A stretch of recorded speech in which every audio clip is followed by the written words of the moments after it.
नमस्ते विद्यार्थियों, Hindi studio channel में आपका स्वागत है. Welcome to Hindi studio.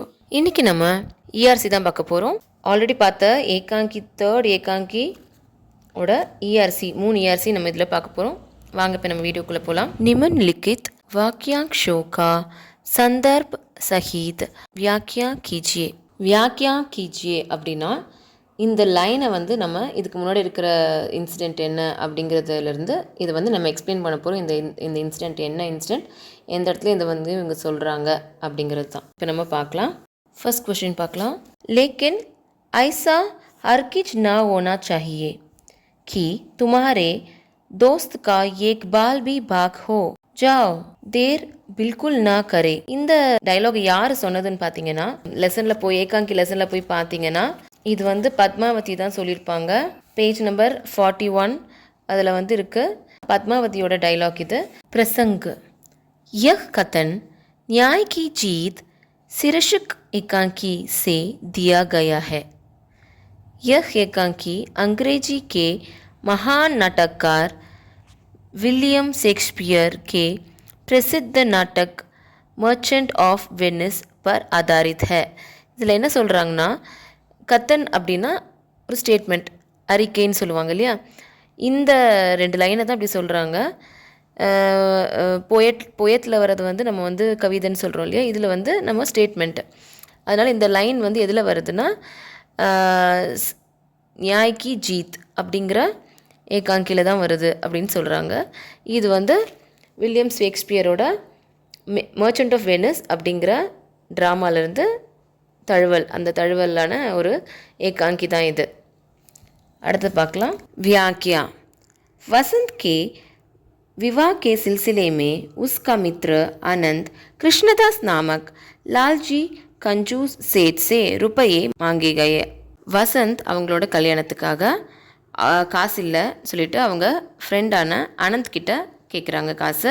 Anand Krishnadas கிட்ட கேட்குறாங்க. கிருஷ்ணதாஸ் ஒரு கிரீடியான ஒரு சேட்டு, அவங்க காசு தராங்க. सेठ ने इस शर्त पर रुपये दिए कि अगर 2 महीनों में रुपये वापस नहीं किया तो उसकी जाति के निकट बाग से मांस काट लेंगे. அப்போ சேட் என்ன கண்டிஷன் வைக்கிறாங்கன்னா, கரெக்டாக வந்து அமௌண்ட் தரலைன்னா உங்களோட செஸ்ட் பக்கத்தில் இருக்கிற இடத்துலேருந்து நாங்கள் ஃப்ளஷ் எடுத்துருவோம் அப்படின்னு கண்டிஷன் வைக்கிறாங்க. आनंद निर्धारित समय के अंदर रुपया नहीं दे सका तो सेठ न्यायालय गया. அப்போ அனந்தால் கரெக்டான சமயத்தில் காசு தர முடியல. சேட் என்ன பண்ணுறாங்க, நியாயாலயம் போகிறாங்க. நியாயாலயங்கிறது ஒன்றும் இல்லை, கோர்ட்டு. वसंत की पत्नी पद्मावती को जब इसका पता चलता है तो वह वसंत से इस प्रकार कहती है. இந்த விஷயம் வசந்தோட ஒய்ஃபான பத்மாவதிக்கு தெரிய வரும்போது அவங்க இப்படி சொல்கிறாங்க. என்னென்னா, பத்மாவதி अनंत को किसी भी तरह बचाना चाहती है. வசந்துக்காக வந்து அனந்த் ஹெல்ப் பண்ணியிருக்காங்க. அதனால் வசந்தோட ஒய்ஃபான பத்மாவதி அனந்தை எப்படியாவது காப்பாற்ற நினைக்கிறாங்க. அதுதான் வந்து இந்த இஆர்சியோட டைலாக். लेकिन ऐसा हरगिज ना होना चाहिए कि तुम्हारे दोस्त का एक बाल भी बाक हो. जाओ தேர் பில்குல் நா கரே அப்படிங்கிற இந்த டைலாக் வந்து பத்மாவதியோடது.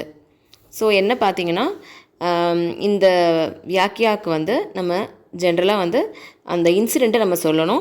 வசந்துக்காக அனந்த் சேட் கிட்டேருந்து காசு வாங்கினாங்க, கிருஷ்ணதாஸ் சேட் கிட்டேருந்து. அந்த சேட் வந்து ரொம்ப கஞ்சூஸான ஒரு சேட்டு, ரொம்ப க்ரீடியான சேட்டு, அதை சொல்லணும். அதுக்கப்புறம் இந்த எப்படி வந்து கரெக்டான டைமில் நீங்கள் காசு தரலைன்னா உங்களோட செஸ்ட்லேருந்து ஃப்ளஷை வந்து கட் பண்ணி எடுத்துருவோம் இல்லையா, அந்த இன்சிடெண்ட்டை சொல்லணும்.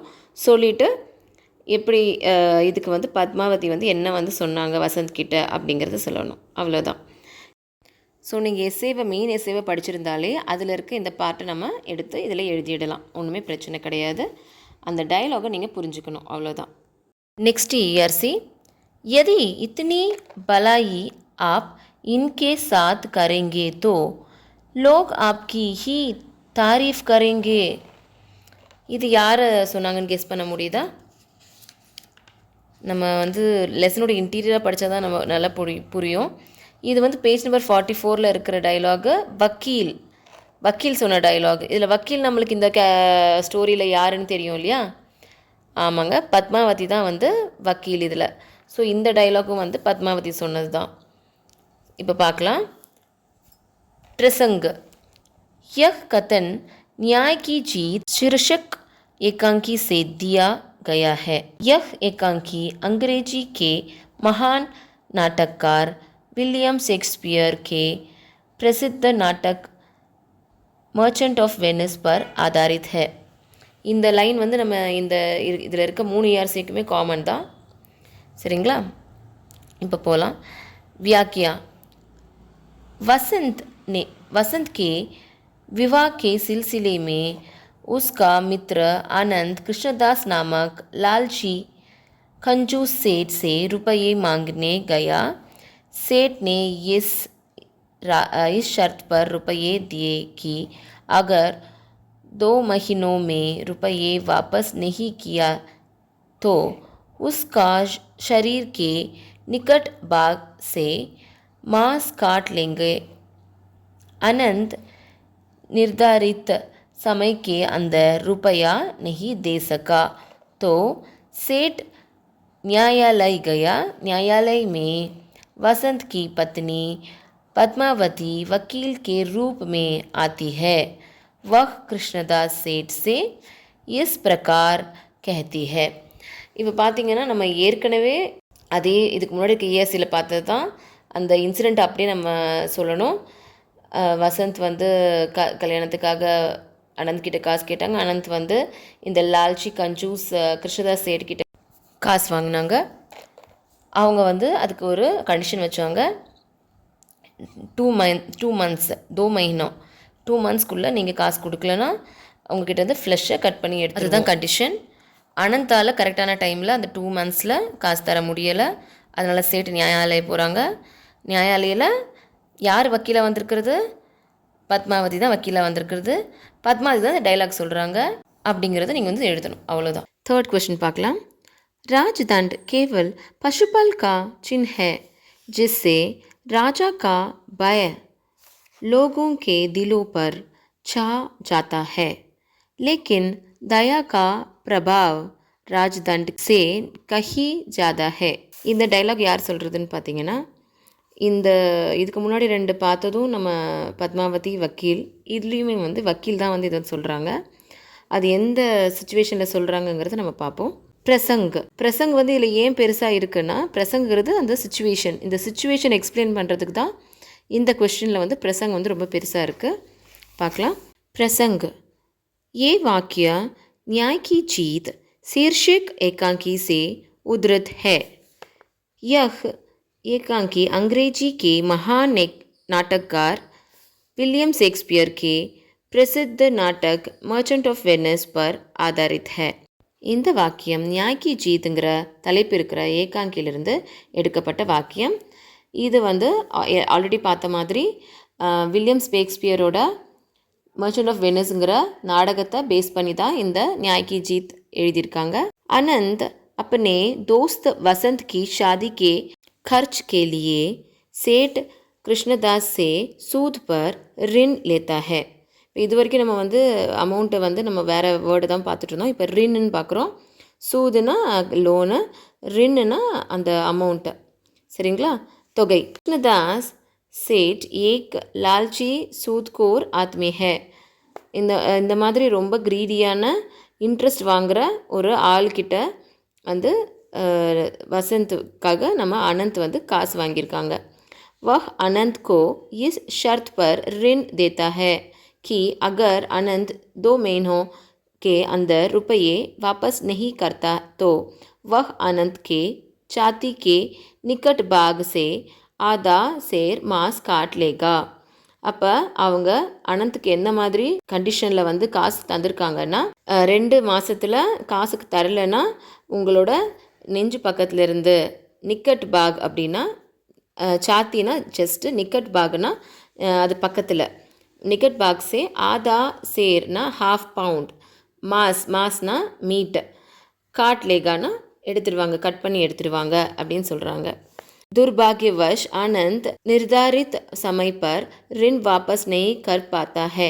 துர்பாகியவசத்தால் ஆனந்தால் அந்த 2 மாதத்தில் அவங்களால காசை திருப்பி தர முடியலை. तो कृष्णदास सेठ अदालत में मामला दर्ज करता है. அப்போ கிருஷ்ணதாஸ் சேட்டை அதாலத் கோர்ட்டில் மாமலா இந்த விஷயத்தை வந்து மனுவாக தாக்கல் பண்ணுறாங்க. अदालत में वसंत की पत्नी पद्मावती वकील के रूप में आती है और अनंत के पक्ष में वाद करती है. அதாலத்தில் கோர்ட்டில் வசந்தோட பத்னி பத்மாவதி வராங்க, அவங்க ஒய்ஃப் வராங்க, வந்து அனந்தோட ஃபேவராக வந்து கேஸ் நடத்துகிறாங்க. இஸ் அஃப்சர் பர் பத்மாவதி ஏ வாக்கிய கஹதி ஹே. அப்போ இந்த ஒரு சுச்சுவேஷனில் தான் வந்து பத்மாவதி இந்த சென்டென்ஸை கொடுக்கப்பட்டிருக்க சென்டென்ஸை சொல்கிறாங்க. அடுத்தது பார்ப்போம். व्याख्या. पद्मावती सेठ से अनुनय करती है कि वह आनंद पर दया करे. ऋण की राशि के 4 गुना भी लेकर अनंत को छोड़ देने के लिए कहती है. लेकिन सेठ हट करता है कि अब उसे पैसा नहीं चाहिए, मात्र आनंद के शरीर से आधा सेर मांस चाहिए. பத்மாவதி சேட் से अनुनय करती है ना, அவங்க வந்து ப்ளீட் பண்ணுறாங்க, எப்படியாவது வற்புறுத்தி அவங்ககிட்ட கேட்குறாங்க, அனந்த் மேலே வந்து ஒரு தயா இருக்கட்டும், ஒரு கருணை இருக்கட்டும் உங்களுக்கு அனந்த் மேலே அப்படின்னு கேட்குறாங்க. ரின் அமௌண்ட், அந்த லோன் எடுத்த அமௌண்ட்டுக்கு 4 மடங்கு அமௌண்ட் வேணால் உங்களுக்கு தரலாம், அவங்களுக்கு வந்து அவங்கள வந்து அனந்தை வந்து விட்டுடுங்க அப்படிங்கிறாங்க. ஆனால் சேட் என்ன பண்ணுறாங்க, சேட் வந்து ஸ்டபர்னாக இருக்காங்க. சேட் ஹட் கர்த்தா ஹேனா ஸ்டபர்ன், ஹட்டுனா ஸ்டபர்னாக இருக்காங்க. உசே பைசா நெஹி சாஹி.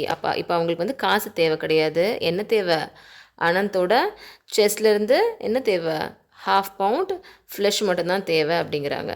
तो पद्मावती दया और करुणा के महत्व पर व्याख्यान தேத்தி ஹே. அப்போ இந்த சுச்சுவேஷனில் தான் இந்த சென்டென்ஸ், இந்த ஸ்டேட்மெண்ட் அவங்க சொல்கிறாங்க. பத்மாவதி அவங்க மேலே கருணை காட்டுங்கங்கிறதுக்காக இந்த ஒரு வியாக்கியான்னு சொல்கிறாங்க.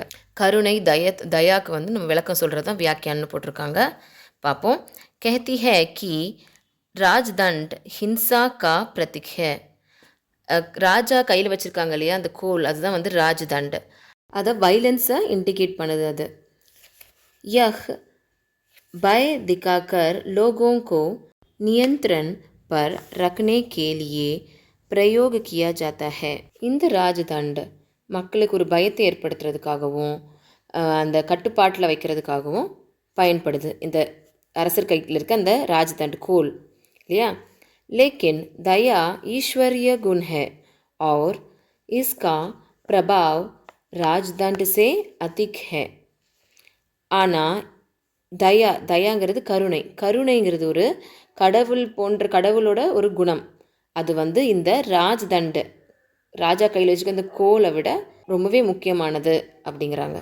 ஸோ இதில் பார்த்தீங்கன்னா உங்களுக்கு பிரவேசிக்காருக்கு நிறைய வந்து ரொம்பவே டிஃபிகல்ட்டான வேர்ட்ஸ் தான் கொடுத்துருக்குறாங்க. இப்போ நான் சொன்ன வேர்ட்ஸ்லாம் உங்களுக்கு புரிஞ்சிருக்கும்னு நினைக்கிறேன். முக்கியமான அந்த டிஃபிகல்ட்டான வேர்ட்ஸ்லாம் வந்து அண்டர்லைன் பண்ணி அதோட மீனிங்கை எழுதி வச்சுக்கோங்க, அப்போ தான் உங்களுக்கு ஞாபகம் இருக்கும். இதுக்கு இந்த அளவுக்கு டிஃபிகல்ட்டான வேர்ட்ஸை தான் யூஸ் பண்ணணும்னு கிடையாது. வட்டிக்கு அமௌண்ட் வாங்குறது சூதுன்னு பார்த்தோம், ரின்னுன்னு பார்த்தோம். ஸோ எது உங்களுக்கு வசதியாக இருக்கோ அதை நீங்கள் பயன்படுத்திக்கலாம். இப்போ இந்த 3 ஐஆர்ஸையும் உங்களுக்கு புரிஞ்சிருக்கும்னு நம்புகிறேன். இந்த வீடியோ உங்களுக்கு பிடிச்சிருந்ததுன்னா உங்கள் ஃப்ரெண்ட்ஸுக்கு ஷேர் பண்ணுங்கள், லைக் பண்ணுங்கள். ஏதாவது டவுட்னா கமெண்ட்ஸில் சொல்லுங்கள். நெக்ஸ்ட் வீடியோவில் நம்ம பார்க்கலாம். Stay tuned. Subscribe to my channel Hindi studio. धन्यवाद विद्यार्थियों. शुक्रिया.